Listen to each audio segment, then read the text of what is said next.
couple stories about that scene that we just saw. And that set was a nice set. It was pretty cool. And the beginning of this establishing shot, which shows the whole big room. We were on one side of the room with the camera, and took forever to light it and get it all set.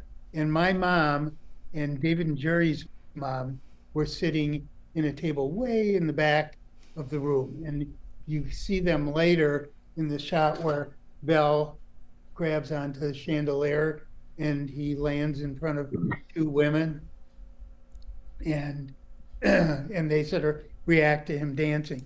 But at the beginning of the establishing shot, way across the room from the camera, I see my mom sitting there way in the, going like this. And I said, what, mom? Like, what could it possibly be? And she's going like this. So I say, cut, excuse me.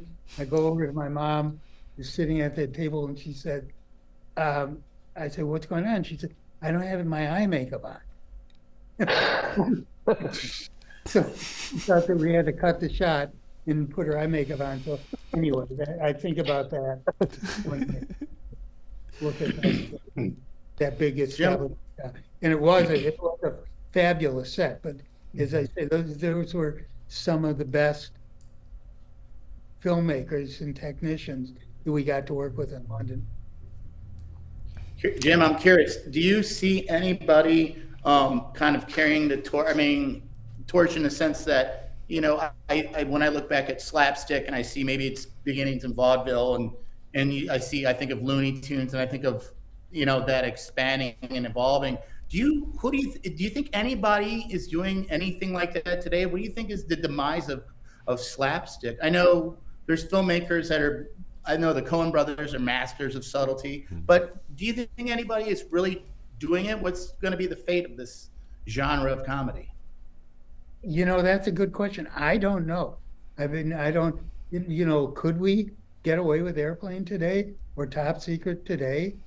I just don't know if, I mean, I think audiences would like it as much, but I think back then there was more freedom, and there's so much in today's culture that really doesn't allow room for that. I mean, well, yeah, go ahead. You were involved with Scary Movie 4, right? But that's the latest example of slapstick in that realm.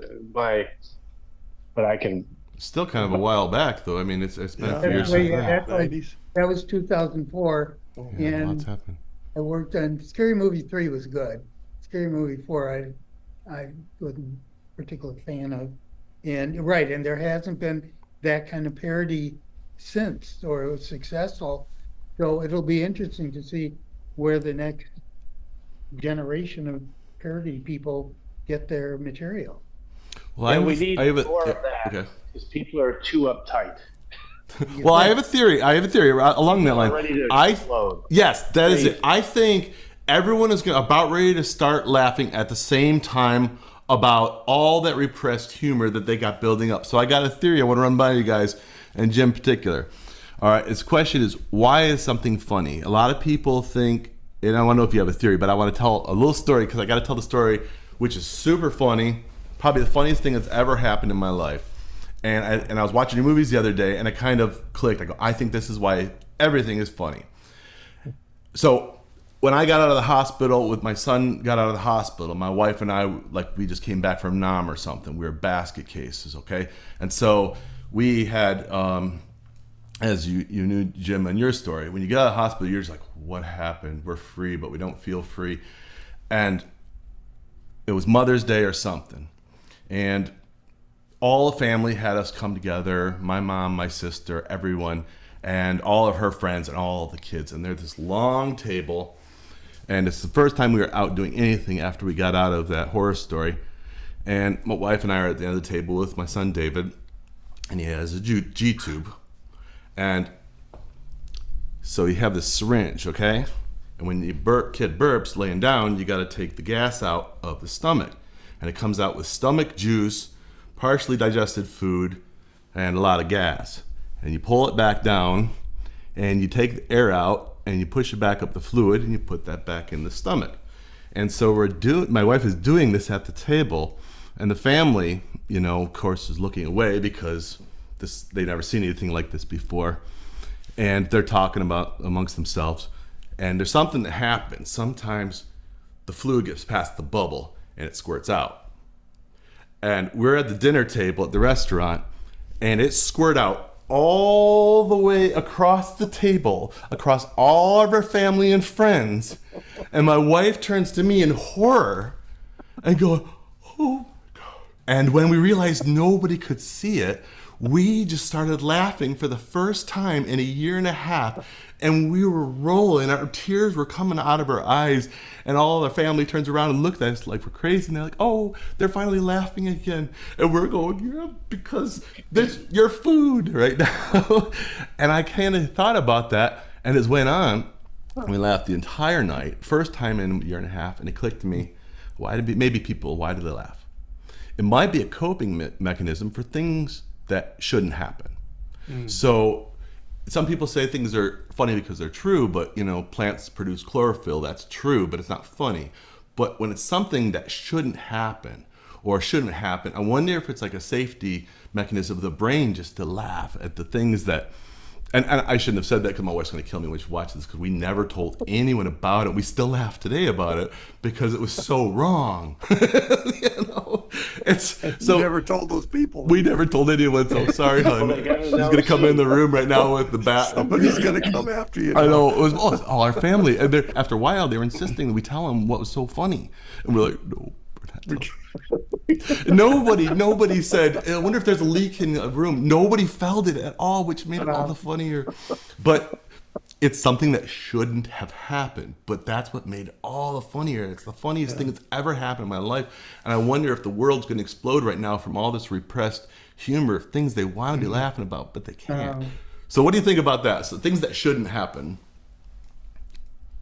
Well, I mean, my experience, and with the kind of stuff we did, there's something very therapeutic about laughing, having something pointed out to you that you used to take seriously that isn't worth taking seriously. I'm not sure that this is apropos to your story, but if you hear your whole life people say, "Oh, surely you can't be serious," and then if somebody says, "I am serious and don't call me Shirley," your whole life we heard that expression, and nobody ever pointed out how silly that can be. Right. And so when you laugh at that joke, in a sense, you're laughing at yourself because you took it seriously for your whole life. And I think that's very therapeutic when you can laugh at yourself. If you can have a self-effacing sense of humor.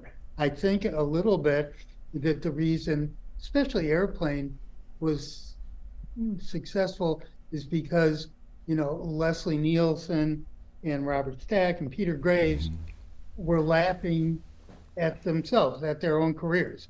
They had all spent a whole life playing these serious guys, and suddenly they were sending up those serious guys. And I don't know, I think the audience got that, and that's therapeutic. I don't know. What do you think? Does that make sense? Yeah. No, I get it. 100%. Yeah. I've got a completely unrelated question. Leslie Nielsen is known, rest in peace, for doing a lot of real flagellants on talk shows and interviews. Is that your experience? I'm just curious. You mean me personally having? Have you ever seen Leslie Nielsen purposely pass gas? He was never without his fart machine. He had this little thing that he put in his hand, and he would do a fart. So it wasn't actual flatulence. It was no simulated. No, it was simulated. Because Palmer has a skill of farting on command. Oh, really? Well, that's a handy one. Well, that's good to know. I didn't know he had a machine. I always thought it was real. No, it was. He would play. He did it on the set when we were shooting, and he would often do it, on elevators or when we were doing live, promotion stuff. And the interviewer wouldn't know that he had this machine, and he went off and kind of rooked around uncomfortably, and you never knew how to handle Did you? it. Oh, I'd have to look at the footage because I wonder if they were like trying to smell it to see if it was real. Oh no, it looked real. Yeah, Look, And he can have that deadpan look on his face while he's doing it too. So have that Oh, look. he was brilliant. Just had to ask. As a matter of fact, he wound up giving one of those things to everybody on the crew. In the Oh, airplane. nice. Yeah, and eventually they had to be banned because we couldn't be filming done. yeah. Couldn't finish a scene. Well, a fart is inherently funny, and the more serious the situation, the funnier it is. It's just That's it kind of 100%. confirms what you were talking about, Jeff. We're Yeah. all guys, right? Shouldn't We're all- happen. it's yeah, always it's gonna funny be because it funny shouldn't when happen. Yeah, you're in a private or in an important meeting or an interview or something. All of a sudden, you let it go. It's one of those things that shouldn't happen, which is why it's so funny. It's just a working The whole theory. fart humor is coming back. It never gets old. It'll be funny when you're 80 or 3. Yep, Mhm. it's the essence of guy humor. Yeah. Well, actually, my daughter, she has a lot of guy in her because she'll be doing that. We'll be sitting all Oh, the yeah. family together, and she'll fart and she'll go, Jeffrey. And she's been doing that on her own. No one taught her that. Blame somebody else. Yeah. So she's got a guy humor too, but she has 2 brothers. So, All right. all right, good. Jim, how did you meet your wife, Nancy? Oh, okay, well, I used to live, I wasn't expecting that. I used Sorry. to live in an apartment, and my neighbors downstairs were a gay couple, Michael and Michael, and they would give parties every once in a while, and the parties would be really loud, and they didn't want me to complain, so they would invite me to the parties. And Big Michael, there was Big Michael and Little Michael, had a straight job in I forget what kind of industry he was in. And Nancy, my wife, is what they used to call a beard. She would go with him to his work functions so he could pretend he was straight. Okay, never heard of that. All right. Yeah. You call it a walker. The other term's a Oh, walker. wow. Oh, huh. Well, back then, anyway, she was his beard. And so when these guys would give parties, they would invite a lot of women and a lot of guys, and all the guys would be gay, and I'd be the only straight guy. So all these women would be Easy there. picking, yeah. I know. I Yeah. want to go to that party. Yeah. That doesn't sound too bad. No, it was wonderful. And so that she was his beard, and we met at one of Michael and Michael's parties. Okay. Nice. Okay. Hey, if you like these kind of conversations and you'd like to see more, click like and subscribe to our channel. And if you're at the computer and you'd like to hear the whole podcast, click right here.